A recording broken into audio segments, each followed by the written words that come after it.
Today's Dallas Cowboys Report Mailbag is made possible by our friends over at Manscaped. Head over to manscaped.com/chat and use promo code chat to get 20% off and free shipping. That's manscaped.com/chat. 20% off with that code chat. All right, dive in now to some mailbag super chats. JK the Grinch, if Nolan doesn't get fired, would you go defensive coordinator duo?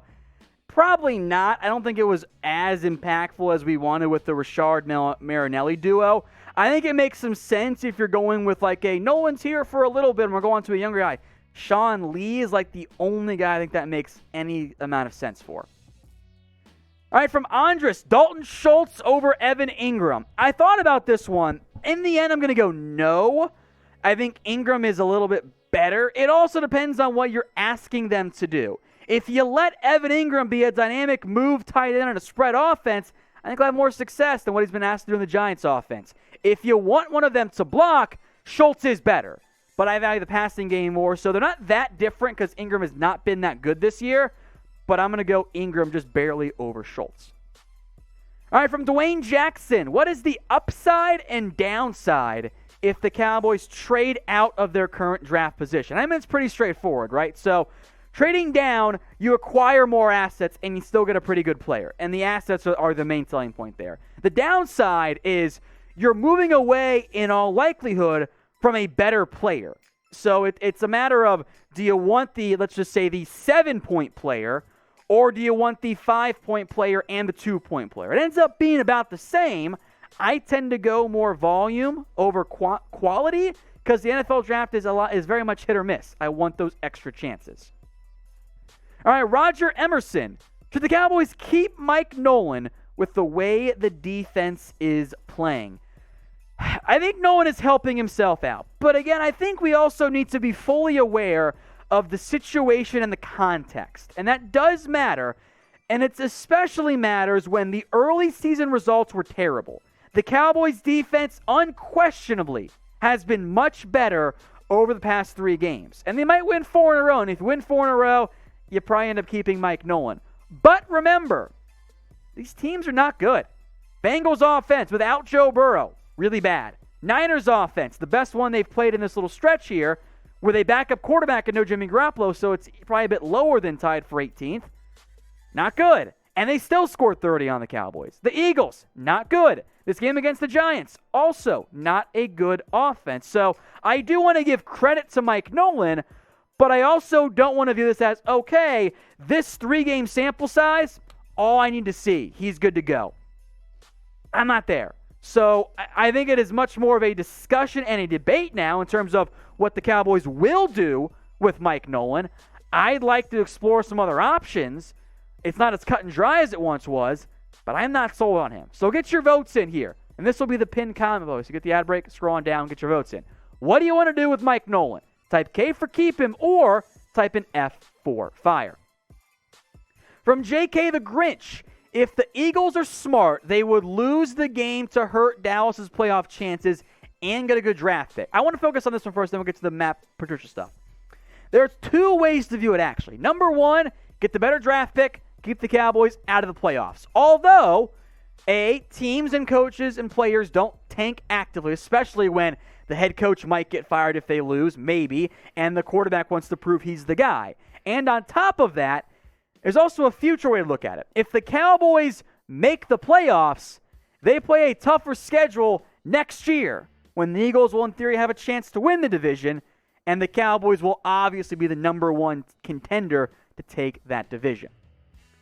All right, so Jason Renfro, and then I forgot to answer the second question on that other one, so we'll go back to it here. Zack Martin will be back for the playoff run. Let's go Cowboys, win the division, hope the She-Eagles win. Well, we'll see what happens on that one there. But Zack Martin, if they win, I'd say above 50% chance he's back and able to play. All right, back to the second half there from JK the Grinch, my bad. Would Patricia be a number 1 defensive coordinator candidate for the Cowboys? I don't really want Matt Patricia, mostly because once he took over the Lions and ran that defense for a couple years, they were really bad. That defense was not good, and they never adjusted to the personnel they actually had on the roster. So I don't want Matt Patricia. I know he was once the hot young candidate and became a head coach. I would prefer to go in a different direction altogether. Now, if you guys want consistent updates this offseason on the draft, coaching changes, free agency, and everything else in between, hit that big red button and subscribe. We are the #1 most subscribed, most viewed, and I think most fun having, which I think makes sense grammatically, Cowboys YouTube channel out there. Hit that big red button and subscribe today. All right, from Andres, Josh McDaniels as Kellen Moore's replacement. No chance. The only job McDaniels will leave outside of being forced out of New England, which is still probably a couple years away from happening if it does, is an NFL head coaching gig. You have basically no chance of hiring a sitting offensive coordinator to come be your offensive coordinator. The only possible change is if it's like a Texans or a Lions situation where the current OC got fired, or current head coach got fired and the staff is getting replaced. So, no, McDaniels, he's not coming to Dallas as OC. Just no chance. All right, from Lewis, who's your top player in the NFL draft? Pretty easy. Give me Trevor Lawrence all day. It's not even that much of a debate, which, of course, the Cowboys have zero chance of getting because they're not going to get the #1 overall pick. From Jose V, if the Cowboys make the playoffs, will they win the wild, or percent chance they win the wild card? I think in terms of actual odds, you'll probably be around 30%, somewhere in there. I'm going to bet on them to win. I think they're going to win, but if I'm being unbiased here, I think it's around 30%. I think that's about your best chance there in all reality. So I also want to give a shout. Oh, there's Beast the 4th super chat. If the Cowboys let Woods walk, could we pick up Marcus Maye in free agency? I would explore it. I think Marcus Maye has played really well this year for a pretty bad Jets team. The problem is the Jets have plenty of money. They are in need of retaining their safety, I think their second best defensive player behind Quinnen Williams this year. So I would explore it. I just wouldn't get my hopes up all that high that the Jets would let Marcus Maye actually walk. All right, folks, let me know what your New Year's resolution is this year. Again, Happy New Year. So hope you guys are enjoying everything there and not making bad decisions as some people tend to do during this time of the year.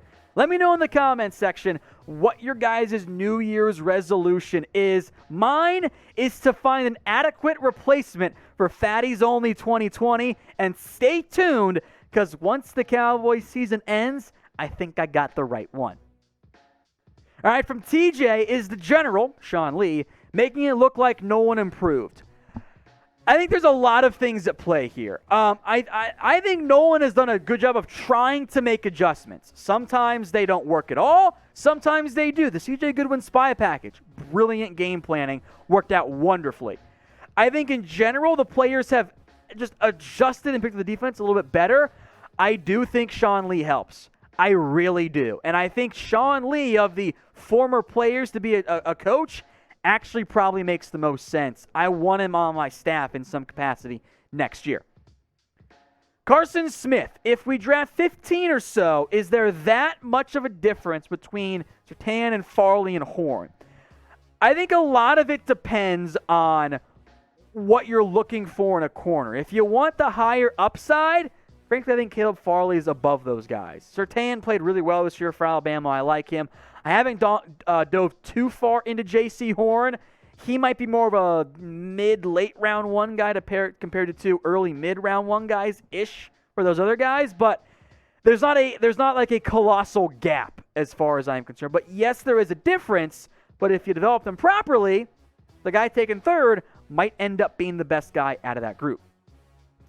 Kevin M. Bell, hey Tom, I cut my finger and it bleeds Cowboys colors. Get a man on it. Sorry to hear you cut yourself, but that's very cool. CJ Goodwin for team MVP. No, because it was just the one game, right? Now, I think special teams-wise, yeah, he's one of your key players. I think absolutely there. He's valuable. He's cheap. He's the exact guy you want as like your 45th player on your roster. Special teams guys, active every single week, doesn't make that many mistakes, but probably not team MVP. All right, from Alan Williams. Might be a dumb question, but if Kellen Moore does leave Dallas, do we try to hire Lincoln Riley as OC to replace Kellen Moore? Not a dumb question, but there is a 0% chance that in any reality out there, Lincoln Riley, where he sits right now as a fantastic Cowboy or a fantastic college head coach, is leaving to be an NFL OC.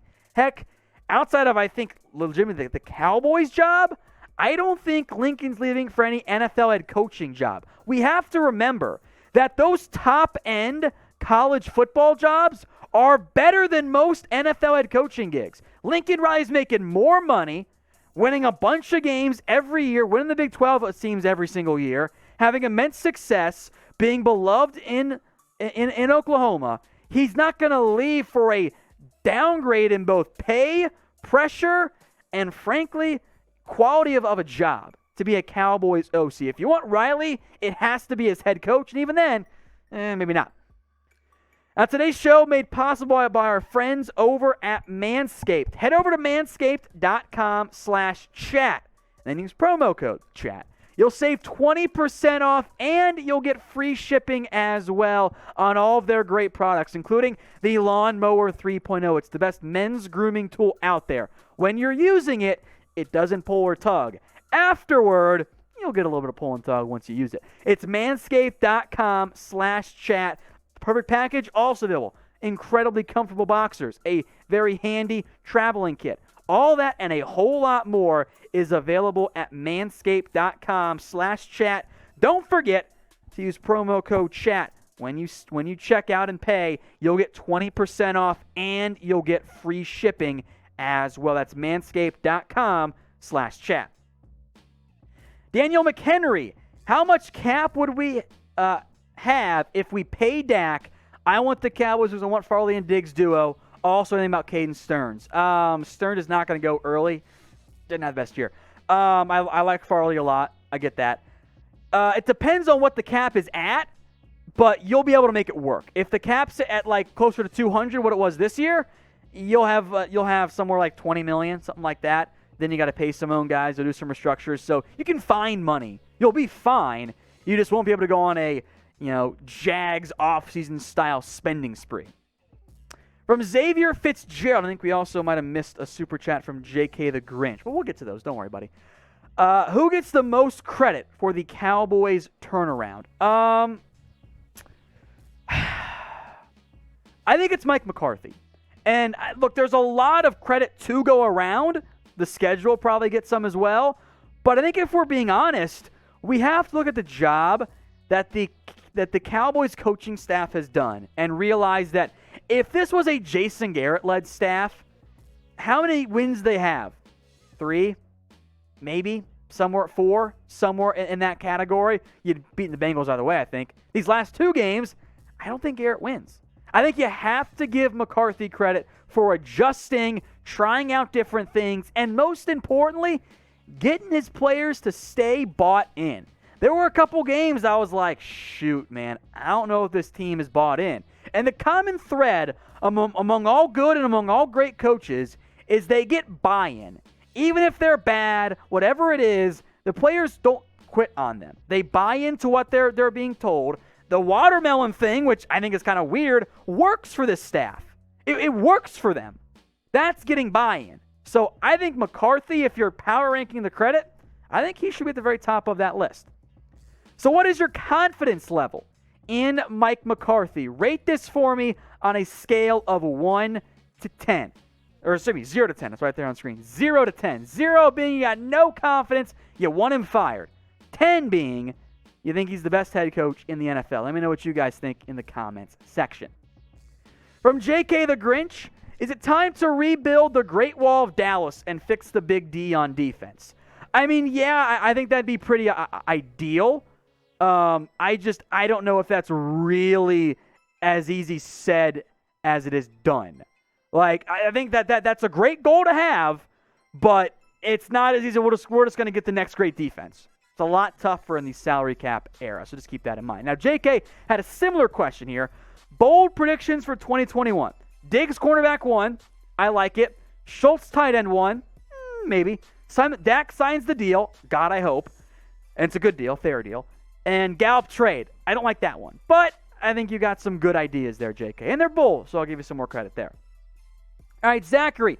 Could we sign 3 defensive tackles in free agency and just focus on the linebacker and secondary during the draft and be successful? It depends, of course, on what 3 you're going out there to get, but I do think the maybe best path here is to try and find some defensive tackle help in free agency. But in general, what I think this team will do is probably try to get some help at all 3 phases in free agency. That way, if there's a great linebacker on the board or a great safety or a great corner or a great DT, they can just take that one and don't feel pigeonholed and going with one particular position if the value isn't right. All right, Dwayne Jackson. If the Cowboys franchise tag Dak again this year and can't work out a long-term deal, should Dak ask to be released? No, because Dak should not turn down $38 million. Look, Dak will get paid. It'll happen by some team eventually. But I don't think asking for a release is a good way to go about it. I think, frankly, if your Dak kind of sucks with the way the franchise tag is set up, just be patient. You'll find a way to get there. All right, Kevin Mbell, who has more to lose this weekend, Cowboys or the Giants? CJ Goodwin is our only Pro Bowl snub. Your thoughts? I mean, maybe special teamers. Zack Martin should be in there. There are some weird Pro Bowlers here, but a lot of your good players got hurt. It's whatever. I genuinely do not care about the Pro Bowl. As for which has more to lose, I mean, I guess maybe Dave Gettleman could get fired. Probably not, so I'm not going to go there. I mean, the Cowboys are still alive. So I think that is a far more likely team with more to lose. I'm going Dallas over New York. It's pretty easy. All right, Bijan Manzuri, will Dak be back by week 1 next season? Absolutely. Dak's going to be fine next year. He's already ahead of schedule. Now, he's not going to be back this year, but by week 1 of 2021, yeah, he's going to be just fine.